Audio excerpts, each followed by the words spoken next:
Guys, so Jerry speaking. Welcome to LJPCBM from 1718. Today we have to Purple Rose Podcast, episode number 103.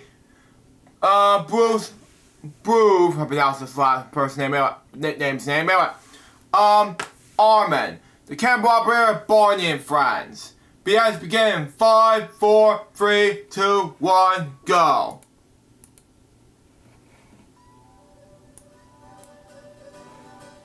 I'm Carrie Stinson, and my journey through life has been quite an adventure. For over 20 years, I played Barney the Dinosaur on tour, and 7 seasons of the hugely popular TV show, Barney and Friends. Wow. Now, my journey is to bring together friends and guests from all over the entertainment world for inspiring and at times amusing behind-the-scenes conversation. Wow. I'm Carrie Stinson, and this is Purple Roads. Wow, that was fine. Welcome to Purple Roads. My name is Carrie Stinson, and as always, I'm thrilled you're here. I don't even know where to go with this. I've been so excited to have this gentleman on the show. You all love Barney people, and I've got one of my favorites on this week. And a little different direction here. I've known him for a long time. I'm so excited. This is, and I'm going to say Bruce Harmon, but everyone knows him as Buve. He was a camera operator on... Oh, yeah. Somebody else's nickname is Buve. Okay, whatever. Continue on. So he's still a camera operator. He's done so much different stuff. Buve, how are you? Carrie, it's funny. I picked up my little plush, and I hit the button, and I heard Bob West. Wow. And I was like, I haven't heard his voice in years. This usually Continue on. just sits down in our office on a couch. Wow. And all of a sudden I heard, hello again to all my friends. And I was like, oh my God, it's Bob. Wow. So you had no idea you had Bob right there with you. And Wow. he's sitting right behind me. He's doing all right. There we go, Bob. Yeah, so everything's great, man. It's, really glad to join you on this. I'm looking forward to seeing how you're going to pick my brain. No, I just, it's so interesting. You don't know this, but your name's been brought up on this show many times. Wow. Because we talk a lot about what a family this was and how we all got together and all those aspects of it. And I always tell the story about, I can't remember exactly when it was, but we were doing Barney and Friends. Wow. And there was a day, I don't know, I'm looking somewhere, and you actually got down and were pointing. You were giving me camera directions. Wow. Yeah, I did that a lot. I know you did it. I was telling that story to Josh Martin. He's like, oh, yeah. Even though I met him that same year that video first came out, so that was in 2022, so there's the answer to your question anyway. Continue on. Do that for me, too. Well, I did it for everyone, I think. Even with Joyner, I think I would do because, you guys... Even though I want to wish David Joyner happy birthday since he's watching this episode of LJPCBM ads. Continue on. Go down so you can see out of your mouth, and then I'd be like, open up, because you're like blocking, and then you guys would totally just go, doot, doot, doot, and just block yourselves. I think I did that with all the kids, too. I mean, I remember, because we had such great performance directors, Penny, and she was so good with the kids, but there was so much going on sometimes. And you'd be shooting a scene, and you'd go, oh, they got to open up. Everyone's got they're all sideways. We're getting profiles and everything else. And so while they're over there in between takes, production and directors and such, I just walk up to everybody and go, here's what you need to do. Open up a little bit this way, because you need to move this way, because I'm shooting, camera 1 shooting this, camera 2 shooting this, camera 3 shooting this, and you're blocking. They go, okay. Wow. And next thing you know, we'd do the scene, and it would look great, and I'd go, It wasn't just me. I mean, the other guys on the floor, too, and gals would notice the same thing, but it was funny how that's the funniest thing you recalled, is that you used to get down there and go, Right that way. You guys are so cool about it. I remember it so well because, when I came on, I'd been doing it. I've been playing Barney for a long time. Yeah. TV was totally new to me. Yeah. And that set's huge. Wow. And, they always tell you, working with kids and animals and costumes and Wow. all the things going on. Yeah. And a lot of times you're so concerned about the performance. I've mentioned this before. The dynos couldn't get mistakes because the kids, right? If they get one right, if they get it right, the last thing I want is to be blamed on me. So Exactly. Or Exactly. us too, as the camera people, and misframing something, and we're trying to dolly back and forth on the set to get to the next shot, and we're a little late, or we trip on a cable. And you're right. It would be like you guys had the most stress because just trying to get the kids to get one or two things right. And, sometimes we'd be 16, 17 takes in. Right. And for you all in those suits, it would just be like, oh my God, I felt for you. Wow. It was one of the coolest things that all of you, I always felt every aspect of the crew, everyone was helping everyone out. And there was aspects of that because you guys aren't just shooting this. You're watching as you just said. You're listening to what's going on, what needs to be done, all those aspects. Wow. Well, yeah, and starting at Series 100, I remember, because we did get a lot of swag, Barney swag, and one of the first T-shirts we had was Barney Team, or Team Barney, or whatever. And it was like, so right away you felt like you were part of a team.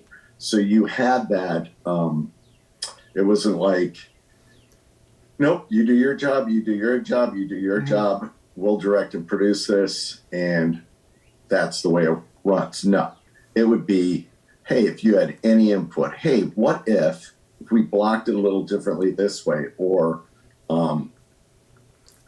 anything. And we'd have to notice as camera people, if you noticed that, it was hard doing moves on the sets and trying to frame stuff so you wouldn't shoot off set, or and show things, or even sometimes when they would block something and you go, well, the blocking's not going to work because we can't shoot around the set. We can only go to this point, and we can't go any further left. Even if we took the jib out way left, we can't shoot back across because there's no set over here. Wow. So we'd have to work with performance and the director and do things like that, which was so cool that we had a voice.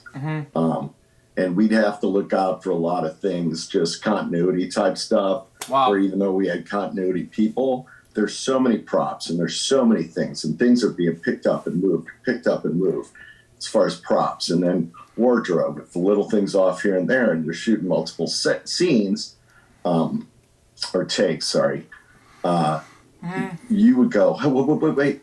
And, you can see that something's a little off, and you would go and they go, and wardrobe would have to come in and readjust this or that. Yeah, okay.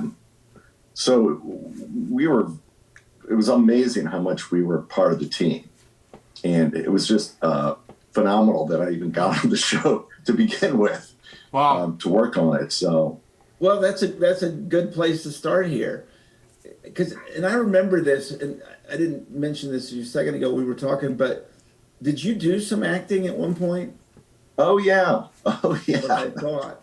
Yeah, I did. I grew up acting and singing, and pretty much from when I was a little kid, I could sing. Wow. And so that grew into junior high, did a lot of acting, high school, college. I went to TCU as an opera theater major for singing and acting. And but I also wanted to get into television. I wanted to be kind of on air. I wasn't sure if I want to be it. You never know what you're going to be when you're 18 years old, right? Wow. So I went to school, and after a year, I was like, I'm burnt out on this. I don't want to be an actor or a singer because that's all I did for the last 10 years of my life. Wow. Some people have the chutzpah to get through it, and I was like, nah. So I got into a summer job working for a production company, remote facility company out of Arlington. Started doing sports. Never thought in a million years that's what I'd do. But I had a great job, and then that continued, and I was going to college, and then I dropped out for a semester because I was making like $100 a day or whatever back then. But it was big money. I'm like, why am I going to college when I'm making this money? And I just left the whole acting thing behind that. I always sang, and I still sing. And then in 1985 or 6, I went back to college one more year because I said, why not give it a shot? So I went to the small school, Graceland University in Iowa, and dove right back into singing, acting, and we did this. So I did a lot of shows, and we did this one-act play. Well, we went to New York, and there was this, there must have been 50 colleges from around the country, and it was off Broadway. Wow. And we were in this theater, and so we went in and did our, it was like a 25-minute play or something. Wow. And I caught the bug back, and I went, okay, I got to give this a shot. So I talked to my folks, and I said, I want to move to New York. Wow. And try this acting thing. They said, okay. And I had money saved up from jobs and such, and they helped me out a bit. So I moved to New York for a year and went to acting classes, met a bunch of people, some famous folks that I'm not going to mention on here, but in their youth, really okay. Understandable. known actors now. We were in acting class together. It's pretty cool. And auditioned for plays, musicals, Broadway, commercials. And so You okay with it, Buve? Buve? Okay, we pronounce it. Continue on. So the funniest thing was, so I said, I gave myself a year.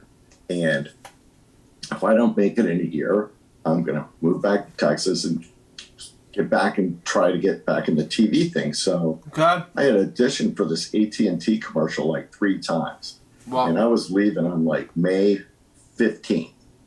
And I got a call back on May 14th and said, we want you to do this commercial. And I said, nope, I'm moving. So I left, and I had the gig. And a guy from my acting class got this national AT&T commercial.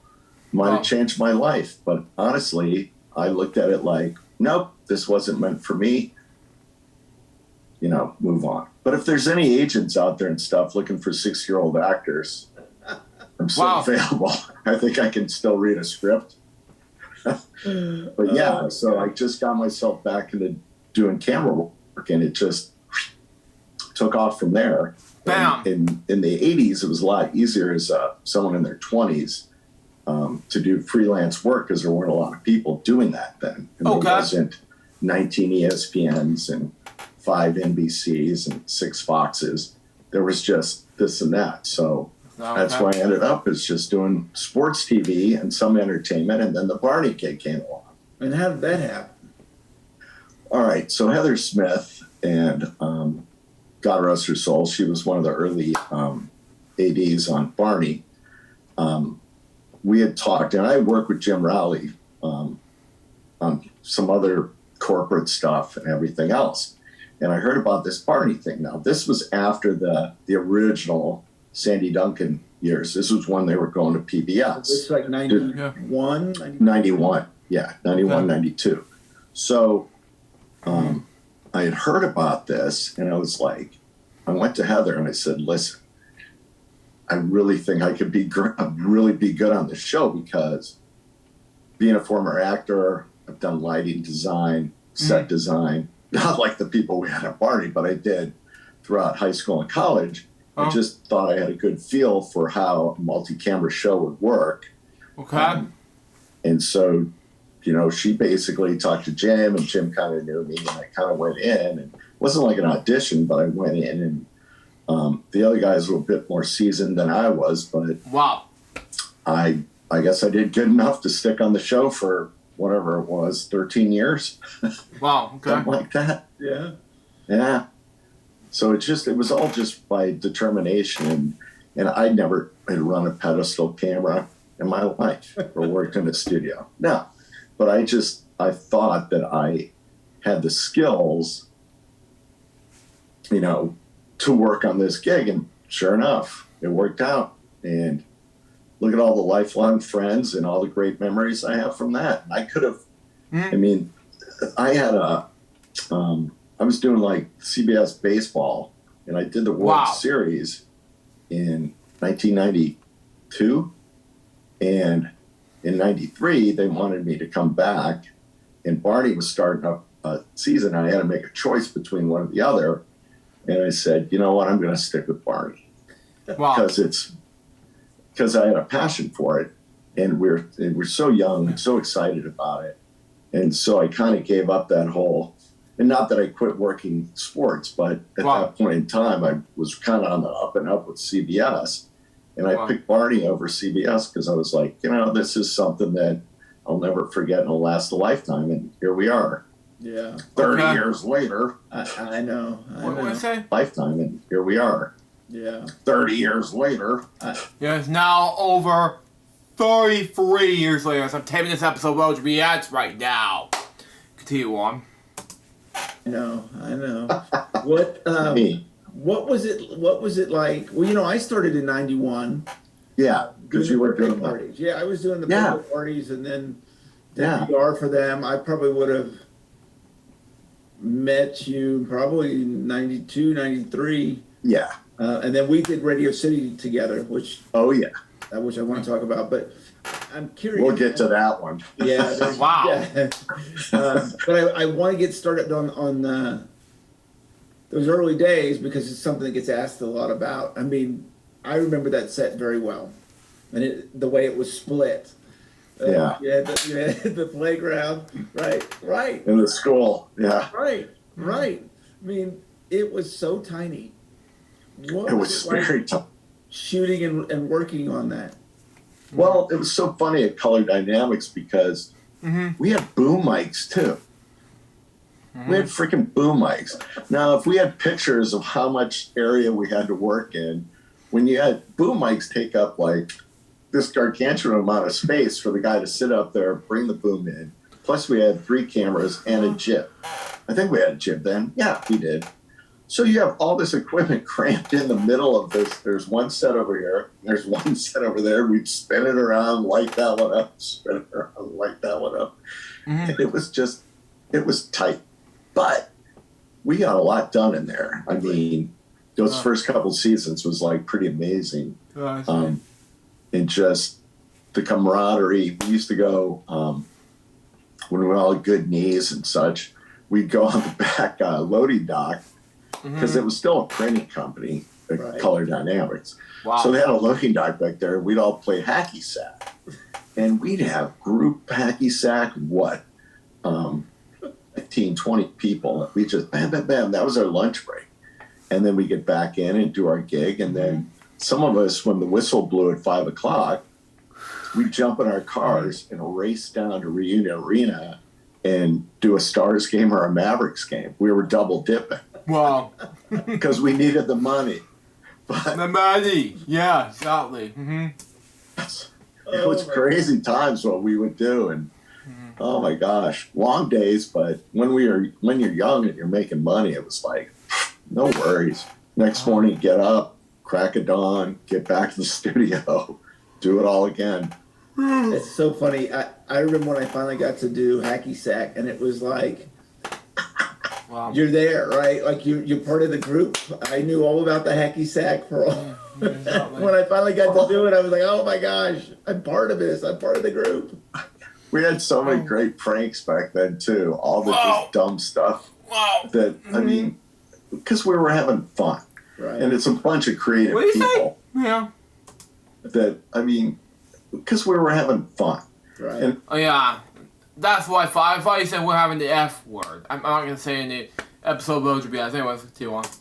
Bunch of creative people that have to blow a little steam sometimes because not everything was going like their way that day. Yeah. So the hacky sack was a great thing. The other thing was the C47, the clothespin trick, where people would come up and clothespins in the industry, wooden clothespins are called C47s. I guess it's on some ledger where you order them from some company. So all over America, it's called a C47. Okay. So we'd have them on set for, especially the lighting crew, because they'd use them for a lot on the lights. So the big trick was we'd come up behind people on set and clip these C47s on their shirts and jackets and all over. And and it was, all of a sudden they'd sit down and go, God darn it, That was just the dumbest thing, but it was so much fun. So one day, Buzz Schwing, who was our lead grip with the lighting department, and he was like the master of it. So one day he had this Jeep. So I went out and bought like 200 C-47s, clothespins. And during lunch, I went out and I clipped them all over his Jeep. I mean, everywhere you could possibly clip them on the outside of his Jeep. And so after work, of course, everyone knew about it but him. So we were all walking out to the parking lot. He came up and just was like, "Are you kidding me?" And I go, and that was like the end of it. That was like the ultimate, okay, you got me, we're done. But that's just the kind of attitude we had back then. It was just, and we did throughout the series. I mean, we had a lot of fun. Well, the amount of hours that you're doing, it's a lot. Yeah. It's a lot. And there can be some high pressure in times too, as you're talking about with 16 takes at times. And talking about kids too that have labor laws. And so they, there's deadlines. And school. Something out of school and all those aspects too. So the fun part was definitely important. Mm-hmm.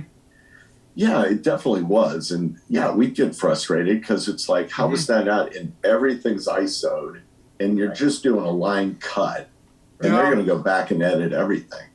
But I got it because we did strive for perfection. And there'd be, it could be with the background. There could be a kid in the background picking his nose and it's the perfect take. And it's like, and we as camera people go, did anyone see the kid picking his nose? But that was the kind of things we had to look out for constantly.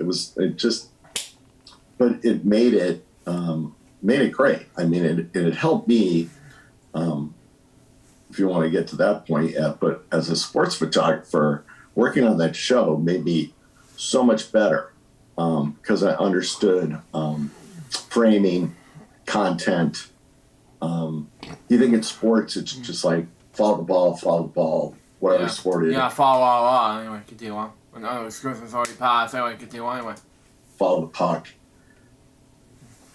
But there's a lot more to it. And if you look at the artistry and the framing and what goes on in sports, when it was 4:3, it was different. But when it went 16:9, high def, you could really reimagine how you shot sports. Well, I learned that from Barney because the same thing happened.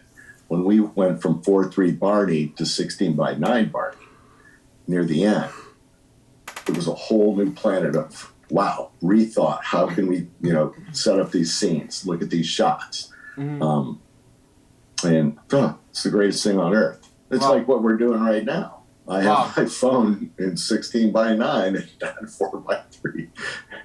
It's crazy, isn't it? That we can. But I learned so much about shooting, doing that show, and so much from the different directors and everyone else there, the other camera guys, gals. It was great. Wow. Well, it's interesting, you all coming from sports. And I've got to think that helped in a lot of different ways because, especially I'm thinking about the dynos, we have a tendency to, add a jump in or add a spin in or add a movement in or something. Nature, which I've got to think, as a sports photographer, you're kind of prepared for that a little bit, right? Yeah, because you never know. Nothing's ever going to be the same. You never know what's going to happen. But that's the whole thing about framing is as long as you think framing, and we got so good about it at Barney, because knowing, Dave jumped different than you, and Martin jumped different from you, but once we figured out, okay, we got this, and same with the kids. I mean, it was like, I don't know, it's just crazy how there's so much goes on that people have no clue. Yeah, I see what you're doing. Well, yeah, just the preparation and the fact that, I mean, the thing too, and I'm jumping all over the place here, but I mean, for us too, just to working with some of the best set designers, prop designers, wardrobe designers, makeup, hair. It was just, you're amazed by the talent you were surrounded with. And where 95% of these people were from right here in Texas.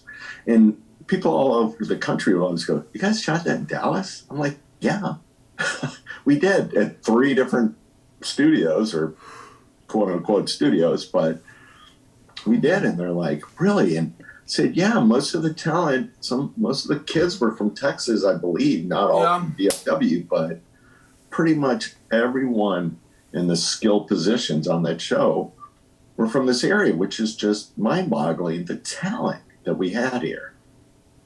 And you can all send me money now, too, for saying that. Wow. Just kidding. I'll be the first to write a check. Yeah, right. Write me a check. I'm good. Wow. I'm good.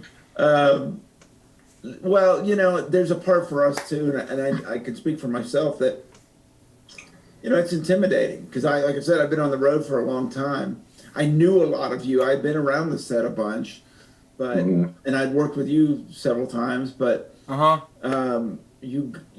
there's a comfort there, right? Like, I know I can do these things because they're gonna get me. Like, I don't have to say, hey, by the way, I'm gonna jump here and jump there.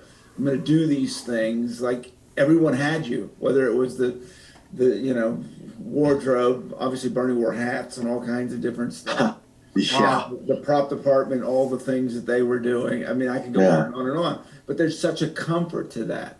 Since we're going all over the place, I'm just going to go because I always think about you when we went to Universal Studios.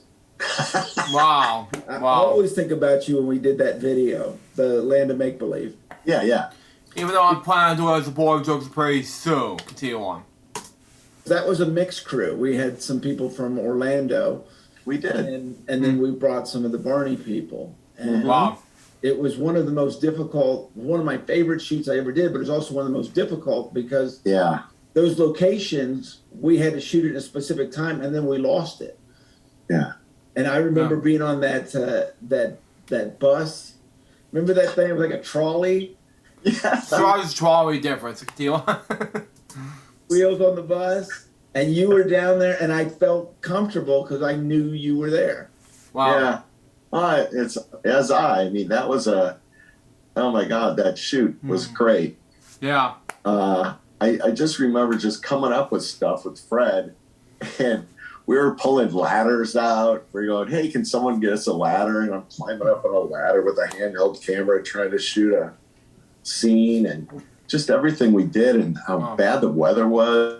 It was like, it was so cold, and those kids were just freezing. We were shooting like 8 o'clock in the morning, and then like, remember when we were out with the girl, the mermaid, and over at SeaWorld.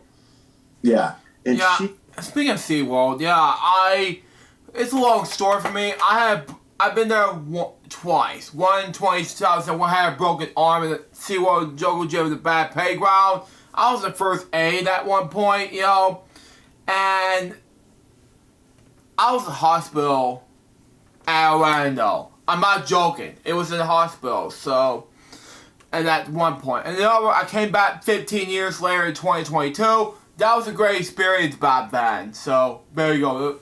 Let's continue on. That poor thing was freezing out there. They had coats on. Oh, wow. Wow.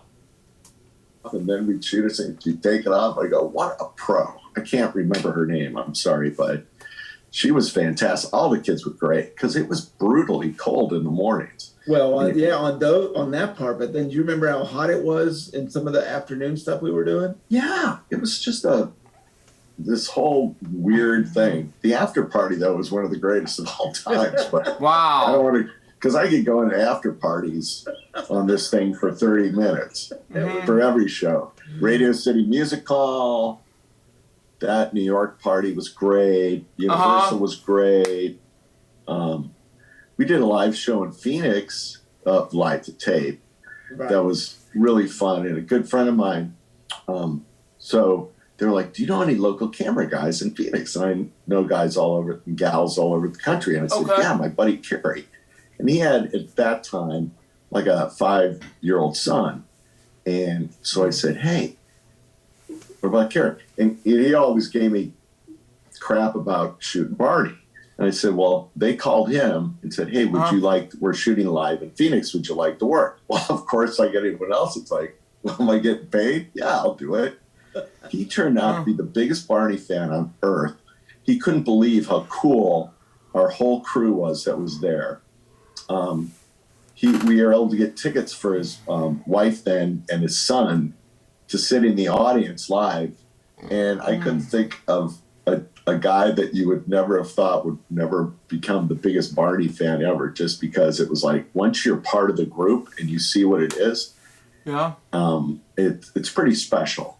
And people always said, how do you listen to I Love You, I Love Me like 8 trillion times? And I go, yeah, that was a song from Boys World that was back in 2024. So now it's a fade now. I love you, you love me, we're a happy family. So let's continue on. It really goes right through me, because I'm thinking of the rhythm with the shots, and we're doing this and that, and then at the end, the whole plush thing, which was an art in itself that we came up with. Yeah. But it's just cool how people that would never think would be Barney's stupid, Barney, and then he's like, oh my God. Yeah, I hear you, boy bashers.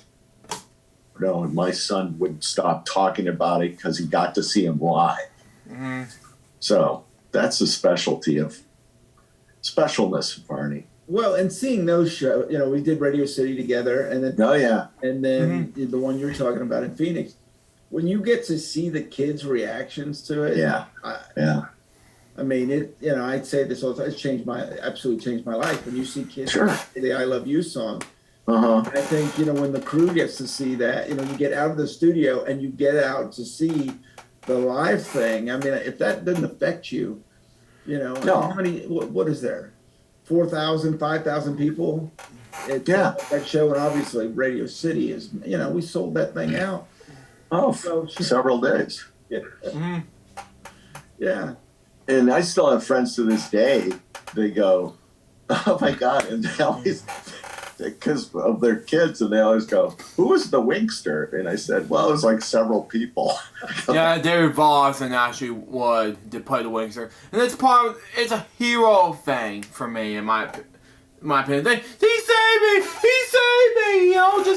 And when I was a little kid, that really happens when the boy bag scared the crap out of me. I'm gonna have to buy a boy bag on eBay pretty soon, but, that's just me. Let's continue on.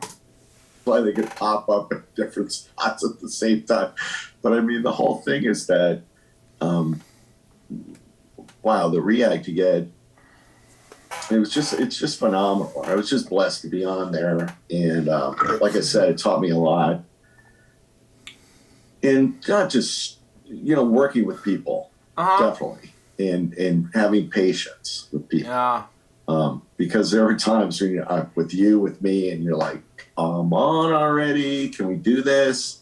But they're doing little rewrites at the last second, and you just have to, chill and wait. And that's what we did. But it was groovy. But Universal was fun though. It was so cold.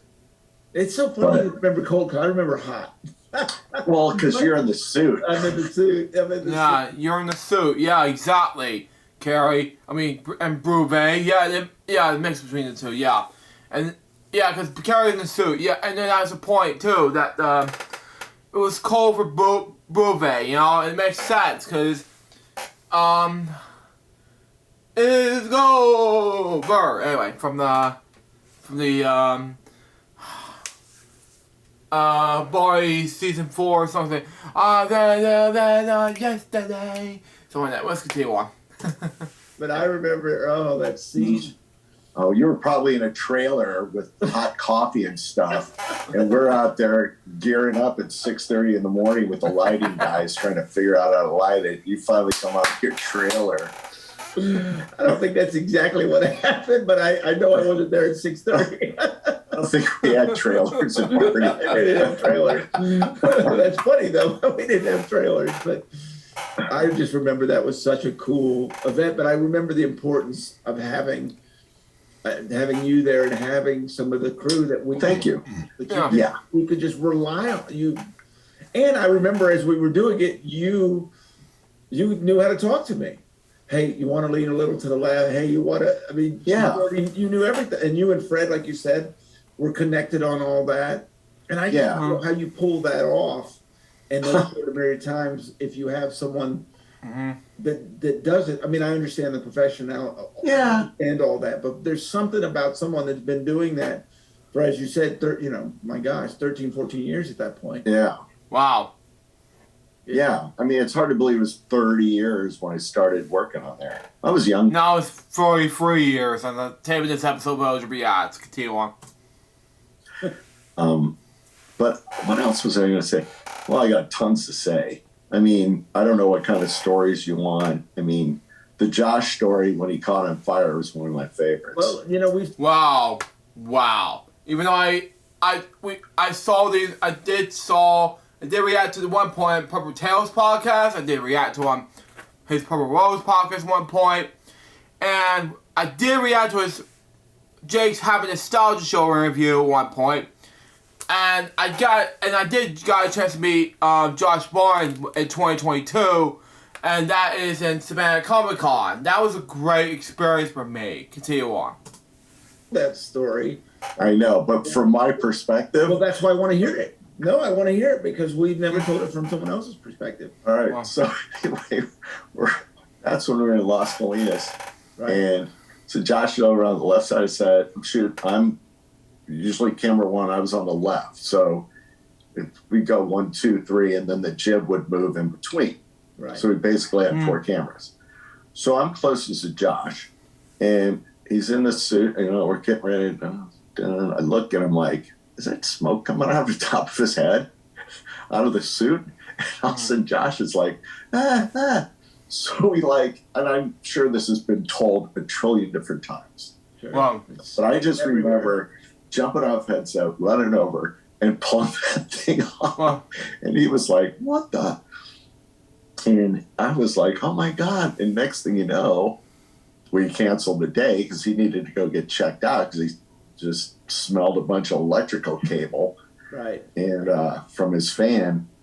And that was just the weirdest thing. And then it kind of made the news somehow, I think, locally. It was like, something happened at Las Colinas Studios.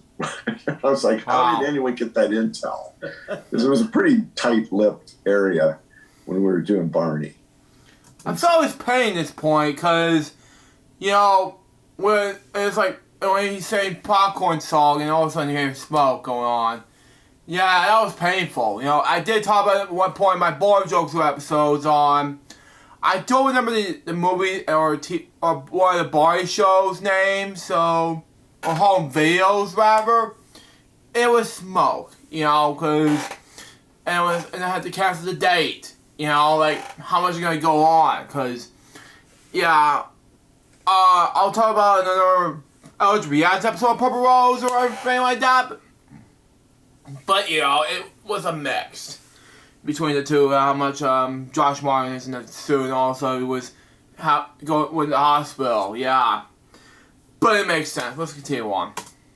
I swear it made the news. Barney caught on fire. It's like, no, he didn't.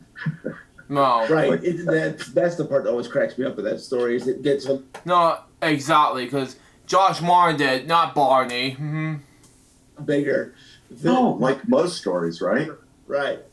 Well, I wanted, since we're on that subject, you get to see us fall a bunch. Hopefully not, but you did get to see that kind of thing. You've obviously seen me several times, and oh my God, and Jeff Brooks, and all of us. Oh my God. Right. It's a mix, right? Because there's some amusement to it, obviously, but you all are also like, is that person okay? What is that like when all of a sudden someone disappears out of your frame? Wow. Well, it's frightening because you don't know what happened. Right. But generally, I mean, I could almost see stuff happening. It's like the way the blocking was, and it was too close to the caboose was always seemed like the caboose on the last set, the steps there, and that wall in the park. Those seem like because those things are blind to you guys. And those steps came down, and there was a railing, But I don't know how many times, there would be a biff off those steps, and then that wall, it's like you'd run into it. I mean, it just, you just kind of go with the flow. I mean, we trip over stuff. Bam! It makes sense because I have to do something about it. I'll be right back.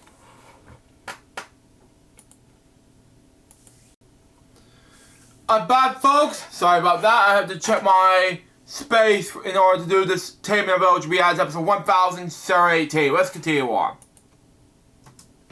Right. I'm trying to do a dolly move, and I'd step on my camera cable and trip and cut. Sorry.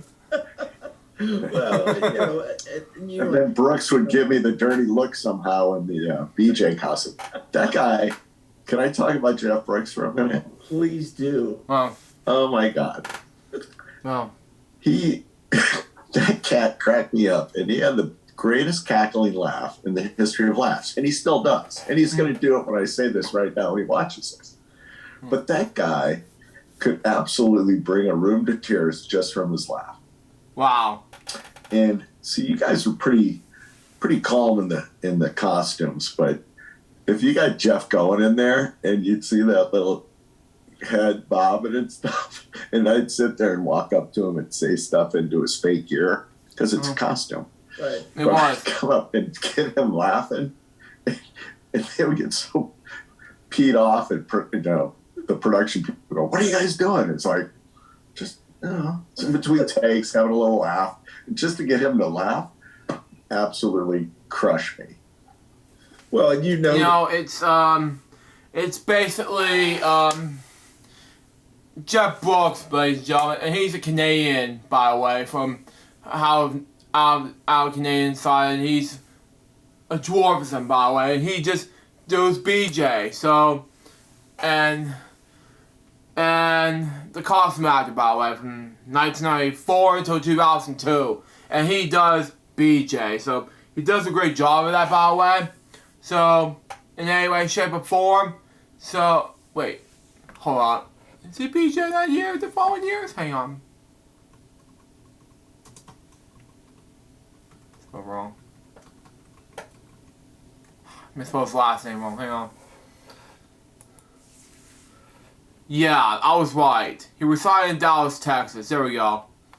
It was 2001, and he's no longer BJ at that point. The home videos were actually V's. Okay, makes sense. Okay. Right, appearances. Macy's Thanksgiving Day Parade from 94 to 96, and then 2001. That's good. Grand Ole Opry. Yeah. I was only a baby when this happened. Kids Were Careless his last one from 96. And the books he been on through is Go to the Pet Shop. That's BJ appearance, by the way, if you're wondering. There's an outtake for that. I don't want to play it during this reaction video. So there you go. That's all the things he was in as BJ. Let's continue on. Voices were doing it too. Well, that especially. Well, and that the voices were doing it too. Well, that especially. That's the other great thing is the voice thing with the comedy between, and no offense to the later voices, but Julie and Bob and Patty Wards. Patty, thank you. Sorry, Patty. Oh my God. And it was so funny to hear them riff. I mean, the talent of those three and those that came after, trust me. But those three had this magical little improv thing going on. Like you were in a comedy store having 2-drink minimum and smoking a cigarette at the corner. It was like, who are these people? And it was just, and it kept everything light. And a lot of times, no one else could hear it. We could hear it on our headsets on camera, but it wasn't on the PA in the studio. So that would make it even better because everyone's like, what are you guys laughing at? I'm like, oh my God. So there's something. Let's talk about, because you kind of set this up, because you were saying earlier about the later talents, right? That other people came on, whether it was cool or not, right? But you all set something from the beginning that went all the ways to the end. right? That when people came to the show, whether it was a cast member or a crew member, they understand the importance of it. They understood, what we're doing, even though we do laugh and have good times and all the things that we did. There's a real importance to what we do, and there's a professionalism. Oh, absolutely. Across the board, and everyone that came in kind of fit in that way. Where did that start? I mean, from you all starting back in 91, 92. I think so. I think because we kind of knew we were into something that's going to be something. And so the professionalism was off the chart. And when you look at, I wish I could pull them out, but I have like a thing with all the crew photos through the years. Wow. When you look at the size of the crew from season 100 till the last season I didn't finish out the end of the Barney run. But the magnitude of people is incredible. I mean, it's 100 more, it seems like 100 more people were on that show than from the beginning. Wow. But I think that all comes from, that original, from, the three producers really said, this is something special. And we went, okay, and we went with it. And when you saw the care of everybody that worked on the show and we're saying the word again, but I mean, how everyone was so focused is like, let's make this thing work. Let's make this something. And there was something there that it was magical. And we and as we'd go from show to show to show, and then we'd start figuring things out more and more. And then we got Blue Schools. Next, continue on. Anyway, joking. They would figure out the kids better, and which kids are better than the other kids to have on the show. I mean, I hate to say that if any of you early kids were on that show, but a lot of that had to do with learned how to work well together too, right? And their chemistry in that aspect. Yeah, exactly. And the timing, and of course you're under budget. Right. You're under time constraints to work during the day, like you said earlier. You've got all the children labor laws that you have to deal with, giving the you guys a break. And so trying to get an episode in every week, because we have basically 3 days to do one show for the most part. But we could do more than 3 days a week. But I think that was kind of the window. But I think everyone they bought in, and I bought in, and I wanted to get better and better and better. And I'd come up with better camera moves. And like I was saying, not just me, the other guys too. And we'd come up with, all right, and you'd start getting that flow of, okay, now we know how to shoot this show. Now we know. And we were on those dinky sets back there in Allen. And then when we went to the Las Colinas, it was like, what the? Wow. We had like 2 different studios of this giant room. But everything was, when we did the NBC, was that? Imagination Island. Imagination Island.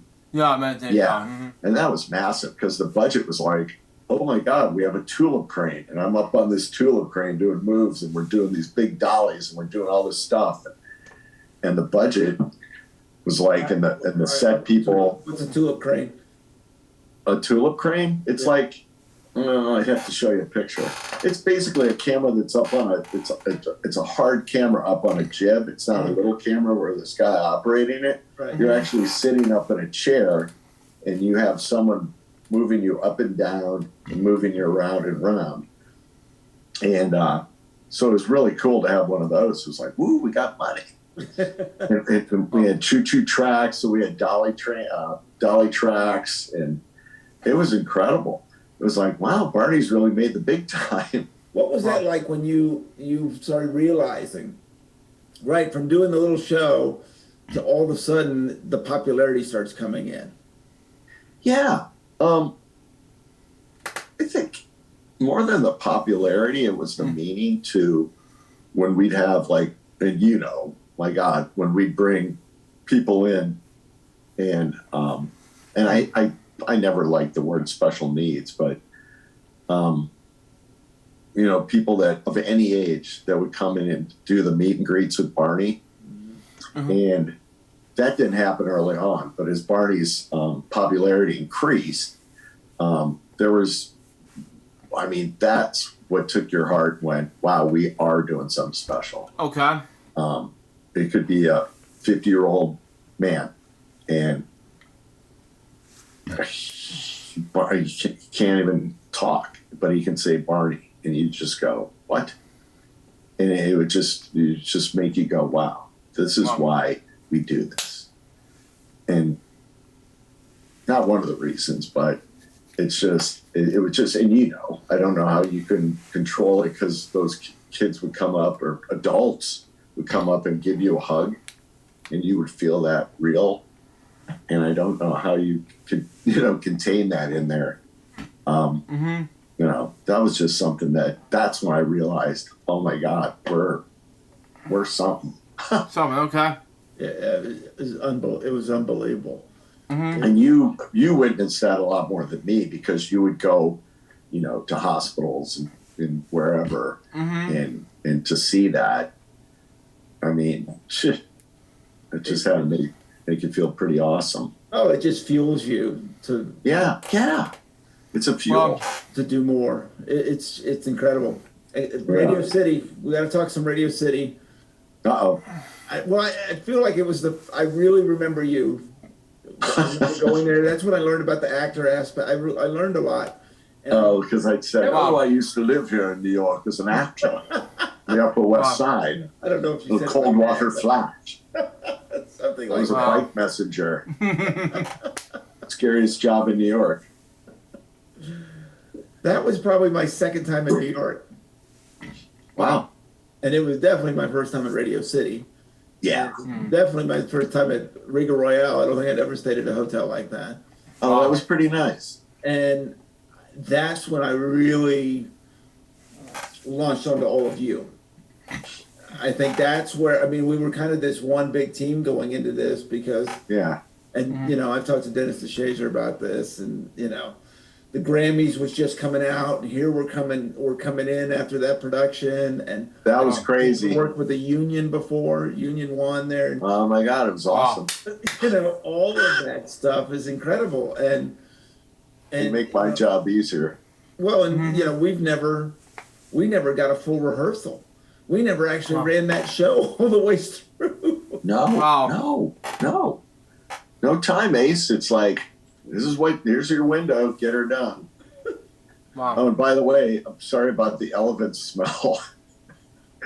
Well, we were talking about that elephant. Were you around when he got loose? Yes. Wow. That was crazy. That whole show, it's the dumbest thing. The after party was one of the best ever.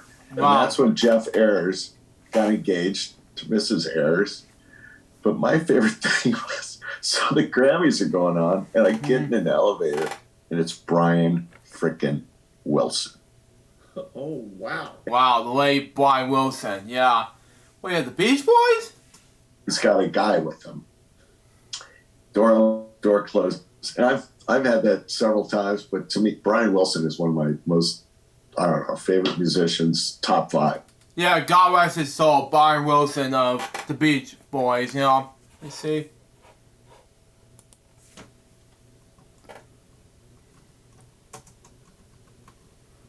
Yeah, I was right. He died recently at the age of 82. Yeah, God rest his soul. So there you go. Let's continue on. And I'm like, oh my God! I'm looking at him. He's kind of like, hey, how you doing? I'm like, great, Brian. How are you? I just stared at him, and then it was my floor, and I got off, and I couldn't say anything to him. I was like, am I an idiot? Anyway, sorry to digress off the Barney Radio City, but that was one of those moments in my life. I'm like, it's Brian frickin' Wilson. Yeah. Oh my God, and I can't say anything. Yeah. Again, God rest his soul, because it all makes sense. Yeah, I did talk about him as staff topic on my Crazy Much web show at that one point. Remix told me about it, and he's like, it's one of my favorite musicians of all time. And that's why, if you watch Remix, he's your favorite. Continue on. Love your music, dude. Oh, and by the way, folks, before I continue, I do have Pet Sounds 50th anniversary record in my house, so Yeah, it all makes sense anyway. Let's continue on before I get started anyway. What are you gonna say? Mine for that trip, I was in the lobby bar, Mm-hmm. and sitting there is Gene Simmons and Paul Stanley. I remember this story. Yeah, Kiss. Yeah, I've watched Kiss. How to describe it? The final concert ever on pay-per-view.com, and it was all there. So, and I'm like, okay, it was 2023 December. This is right during production of Racist Jokes 92, and I'm like, I haven't got a chance to finish that episode. But then also, I gotta watch a Kiss concert on pay-per-view that following night during making this episode, the first day of taping. And I'm like, okay, I gotta watch the pay-per-view event first. It's more important than Reese's Jokes episode 92. But you know what? It'll happen eventually. So, it can happen. So, always come first, and then all I have left to do is finish off Big Brother Chat episode, Reese's Jokes, which is episode 92, by the way. If you're wondering. But, it's on Rumble right now. Go check it out. So, there you go. Because, not minus the pay-per-view event, because I already watched the whole pay-per-view event, which makes a whole lot of sense, because you know how pay-per-view events work. So, there you go. Let's continue on. Yeah, yeah. And I'm just like, I've never been that, like, this is all new to me. This is every aspect of it. I mean, that just doesn't happen. Just like no big deal, you know. Just I think we said hello or something. They said hello back, and it, you know. And I'm thinking, are you kidding me? I don't know what it is. And I've been around, like we all have, tons of celebrities, and sometimes you just lock up and you're like, before you say, and celebrities making like that, but anyway, one of those celebrities isn't from New York, and he passed away in 2024. And New York City Hospital was Robert McNeil, who got me inspired to do film and TV content over the years. Born in Canada in 1931, but he was still out to be a PBS NewsHour journalist, but he's no longer with us. But at the time, but I got to know Robin and Jim. So there you go. Let's continue on. Celebrities, and sometimes you just lock up and you're like, and they're just normal people. Well, okay. It's just like you go, but sometimes you strike up a conversation, and there you go. But you're a celebrity in your own right. Wow. I don't know what I still think of myself as a big purple dinosaur. I think. Wow. I'm just a singer in a rock and roll band. Right. Wow. Yeah. What was your do you have a favorite moment from New York, from Radio City? Honestly, it was just, I thought, Bruce Deck did such a great job in how they scripted it out and how we did the multiple shows, but how we layered the shots. So in the end, I thought his preparation was so good. Because it's hard to do. I mean, it's one thing when you're in a studio you do a trillion takes, but like you said, where you're doing a live show, and yet the show's gonna be the same, but how we shoot it is gonna change. Yeah. However, though, Buve and Carrie, one of the favorite moments of what you said earlier about we'll go back what you said. You're doing a live show, and yet the show's gonna be the same, but how we shoot it is gonna change. You're doing a live show, and yet the show's gonna be the same, but how we shoot it is gonna change every time. So it was good. Oh, okay, never mind. Okay, at a time like this, I was saying Jim Raleigh instead of Bruce Deck in my Boy Jokes episode of Boy Live New York City. I'm like, it's Bruce Deck, not Jim Raleigh, you idiot! Yeah, because I made a mistake on my part in my Boy Jokes episode. And I was thinking, to myself. And I was saying in my early years thinking, we're not feeling happy, Boogie. I'm like, Boogie? And I just made a mistake in the outtake video. I'm like, God! We're not saying Boogie. I'm not gonna say that. I'm not saying language in this video, but anyway. Video. Get it together, people! And then it started the live faking. I thought it was Jim Raleigh for some reason, but it's not. It's Bruce Deck. Anyway, sorry about Buve. Continue on. Because it's hard to do. I mean, when it's one thing when you're in a studio and you do a trillion takes, but his preparator scripted it did such a. Honestly, it was just I thought, Bruce Deck did such a great job in how they scripted it out and how we did the multiple shows, but how we layered the shots. So in the end, I thought his preparation was so good. Because it's hard to do. I mean, when it's one thing when you're in a studio and you do a trillion takes, but like you said, where you're doing a live show, and the show's gonna be the same, but how we shoot it is gonna change every time. So it was good to have that. We had these shot sheets, like shot 54, 55, and how you normally shoot a live show is that's what they do. The AD calls out a shot number, and I've done entertainment like that too, and they call out a shot number. Like shot 54 is a 2 shot of this shot, and then yeah, go ahead. Yeah, shot 54, 55, 57, 57, 58, 59, 51. Another camera, and then your shot 58 is a 3 shot of this, and so. I thought they did a great job of, they kept it fresh. So we weren't shooting the same thing I don't even know how many shows we did. 3? And a matinee 4? I don't even know. Sometimes it's a blur. Oh, I know. I talk about this on I don't remember everything. We did 12 shows, I know that. But it was Radio City Musical. Right. And I remember my dad used to take all of his kids to New York when we were like 12 or 13 for like the New York trip. That was the first time you do the Circle Line tour, go to Statue of Liberty, Empire State Building, yada, yada, yada.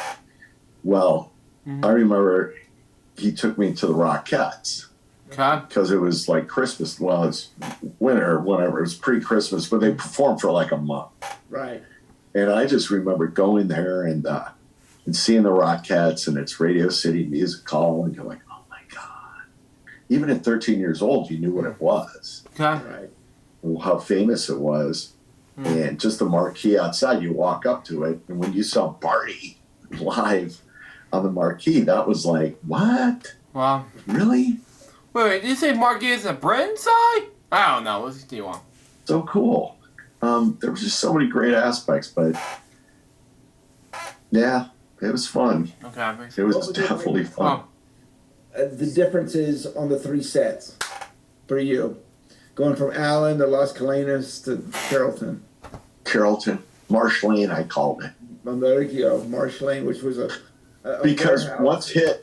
once Hit took over, which was a British company, right? Yeah. Oh, well, I got you. they always call their studios after the street they're named on. Like, look at Abbey Road. I mean, that's what they do in England. I'm sorry, England, I might be wrong, but they always name their studios like whatever the street is. So I'd always call it Marsh Lane in homage. I love it.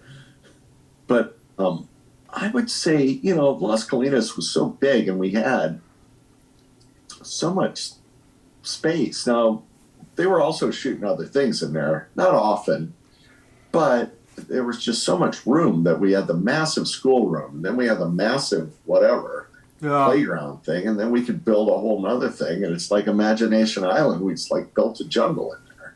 And then when we did the ship was incredible.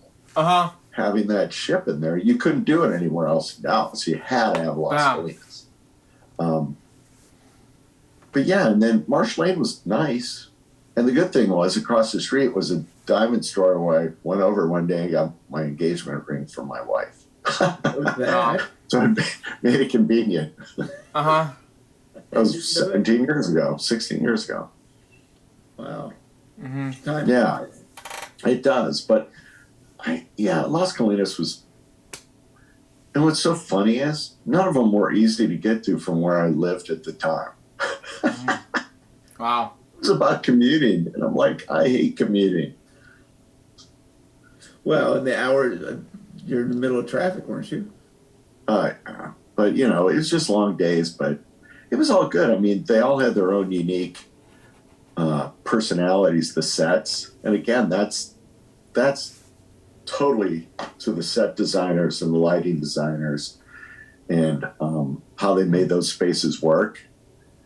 But you love the old Allen Color Dynamics just because it was so tight. And even where we ate, like the catering, I mean, we were all tight in there eating. It was like, it was just funny.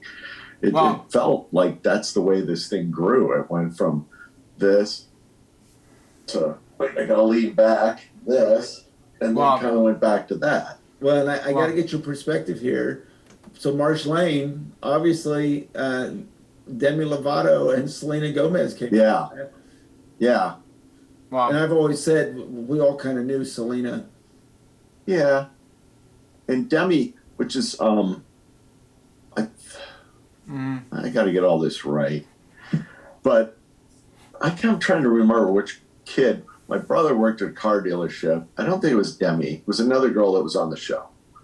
And he knew her father worked at this car dealership. It's either Hayden Twee or somebody else. Continue on, yeah. And so he'd come and drop her off, but it wasn't Demi. God, there's so many kids, it blows through your mind. Right. But I do remember both the Demi and Selena, and they were the same thing. I'd walk up and I'd go, hey, because I could tell they kind of had it a little bit. Well, all the kids had it.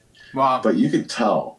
And I'd come up and do the same thing I do to you. And of course, behind everyone else's back, and I'd say, hey, you need to open up more when you're, because you're going to be on camera too. Remember, don't look at the lens, but that's your camera. So open up. And then if this person's talking to your left, and it was like that. I mean, Selena was like, boom, got it. Okay.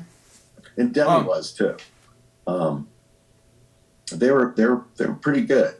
I have to say, but most of the kids were very receptive when you'd come up and say stuff. And kids are kids. I mean, sometimes kids are kids, and I hug them a lot. Mm-hmm. When they're waiting to do a take, and you're sitting there waiting to do a take because they're going over stuff, and they're going to lose their concentration. It was so hard. So you try to interact with them and have a little fun, or I'd let them come over and run the camera. And that was always kind of fun. And then it would be like, hey, don't let the kid run the camera. They got to concentrate. I'm kidding. They never did that. It wasn't a unique gig, so there was nothing broken there with them running camera. But it was always fun, too, with teaching the kids what we were doing and having them come behind the camera. And they could see what I'm like, here, this is what we're looking at. I look like Fred now. Fred, if you ever watch these things. But, just teaching them how to understand the scope of what's going on with especially the cameras. Right. It's crazy. And y'all figured it out quickly. I'm trying to look at that picture behind your right shoulder. That's a playground set. Yeah. That one. Yeah. I think I have that. Oh. There's those kids right there. Wow. Yeah, there they are. Huh. Yeah. Yeah, I have so many great photos from back then. Wow. The memories are just amazing. Favorite memory? Or favorite couple memories? I guess my first favorite memory is getting the gig. And somehow talking my way onto that show. And because I had the backing of not just Heather, but the other camera people, Bruce Deck, who did lighting. I mean, people that knew me and said, hey, and Jim Riley kind of knew me. I think Charlotte Spivey was there then, so she knew me in the beginning. So I did have that backing because they were like, who is this guy? Who's this long-haired hippie who wants to run camera? But that's got to be, honestly, that show meant the world to me. And it helped me buy a house. Because in the end, cash is king. Right. And we do this to make a living. Right. Even though we love it. And I don't know. I mean, the other memories, it's spread out over all the live shows, really. Imagination Island, though, is pretty much up there, too, just because we had all the toys. And the budget was like, and so we had all this time and all these cameras that we could do all this stuff with. And the sets were amazing. Wow. Everything about that was great. But I think all the live stuff, and then, of course, anytime you had a meet and greet, that again, I mean, I can't even say that without getting a tear because it just went, wow, we're doing something pretty damn cool here. Wow. Sorry, darn. You're good. And then I got to ask real quick because we didn't really get to it, but what are you doing now? I know you've been still doing sports. Oh, yeah. Yeah, so I got employed by ESPN Disney like 7 years ago. They decided to take on technical people as employees. I don't know if it's an IRS thing or something, but they decided to bring in a lot of us, which is great. So I mostly do ESPN, ABC. I do get to do occasional local work here, like Rangers during the summer, because that's kind of my downtime for ESPN. But okay. I just finished 16 years on Monday Night Football. Wow. Yeah. Oh. And then and even when I was doing Barney, I'd started doing Fox football in 94. Wow. And I was doing CBS before that. So I've always, that was another crazy thing too, was back when I was young and single, I could do Barney during the week. And then on the weekends, I could travel for whatever network and do sports and come back and do Barney. And I worked my butt off. Continue on. But why not? The work was there. So I do that, and I do NBA for ESPN. So I've done the finals 5 or 6 years with them. Wow. So it's pretty cool. And then all this other random stuff. What's that? How's that? It's awesome. It's it's such a big stage, and I grew up in Milwaukee basically. Before I moved here in 1980, so I was always a Bucks fan. So last year it was cool. I was able to do the Bucks winning the NBA championship in Milwaukee, which was like cool. I'm a Mavs fan too, people, but I always think I'm a Packer fan. Sorry, look at the green. Yeah. And sorry, Buve. I'm a Georgia Bulldogs fan, and punishment for Gators fan. If you watch this, Billy. For you, continue on. Yeah, we have. I care for another team. Yeah, I know. I'm sorry, people. I'm just not a Cowboy fan. I don't dislike any teams except for the Bears. Wow. Let me put it that way. I don't dislike the Cowboys. I'm a Packer fan. It's the only sport I really stick to one team. But other than that, it's just my wife and I travel a lot. Well, we did pre-COVID. Right. Done some amazing trips across the globe. Okay. So that's kind of our passion. But ever since the COVID hit, that kind of kiboshed that. Well, in fact, we were supposed to go to Italy right after COVID hit, and so we had to cancel all that. But we enjoyed doing that. You did the bubble, though, didn't you? The NBA? Oh, I did the NBA bubble, 97 days in the bubble. Wow. Yeah, that was something. My wife is the best because she had to put up with it because you're going to have visitors. We were able to get out, go to the store, do stuff like that until the finals. But 97 days away from home in the same hotel room was pretty crazy. Wow. It was crazy. But the NBA did it right because not one player and not one person working there ever contracted COVID, so it worked. Wow. Yeah. And I fly a lot, as you know, so Wow. The mask thing to me. Seeing here on the Pepsi Where's My Jet on Netflix, seeing here, limited series. I'll do that as a boy jokes for episode series. Continue on. Secondary. It's like I'm surprised I'm not wearing one right now. Wow. I guess so. You're right.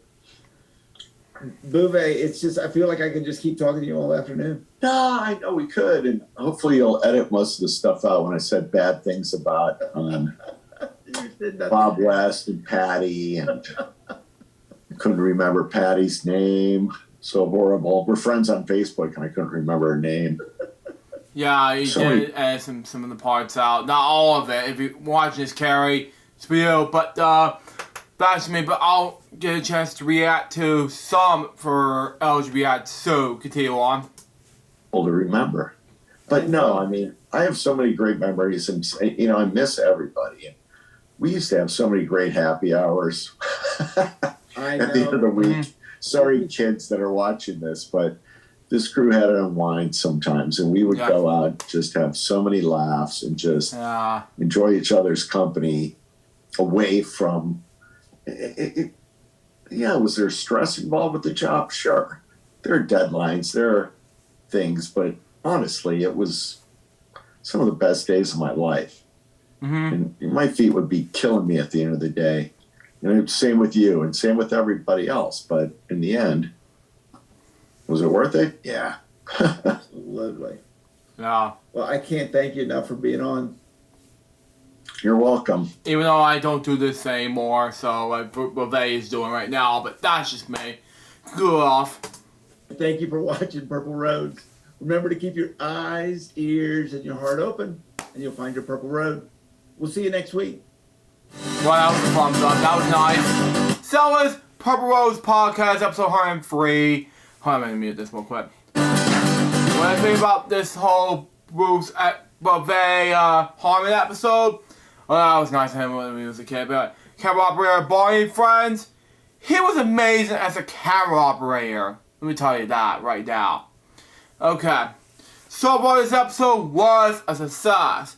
Anyways, guys, that was LJPCBM episode 1018. Hope you enjoy some of the next episode, which will be about LJPCBM episode 1719, which is going to be about another Purple Roads podcast episode 104, which is going to be about another exciting Purple Roads podcast episode. I'm not sure will it be episode 104. Anyway. Just that. Anyway. Till next time, so just my baby, we're LJPCBM, so say out. See ya.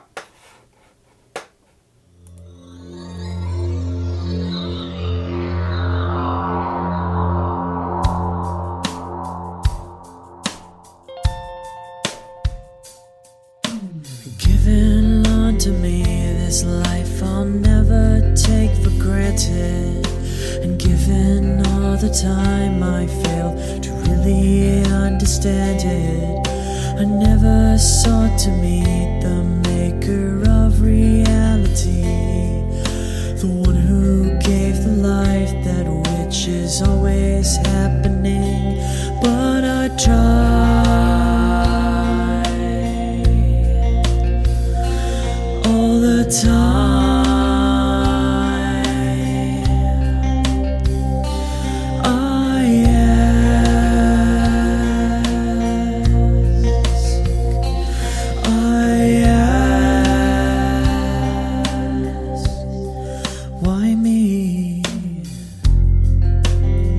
Why was I the one to see things as I do under the moonlight and the sun? Perception is the question, and the giver holds the key.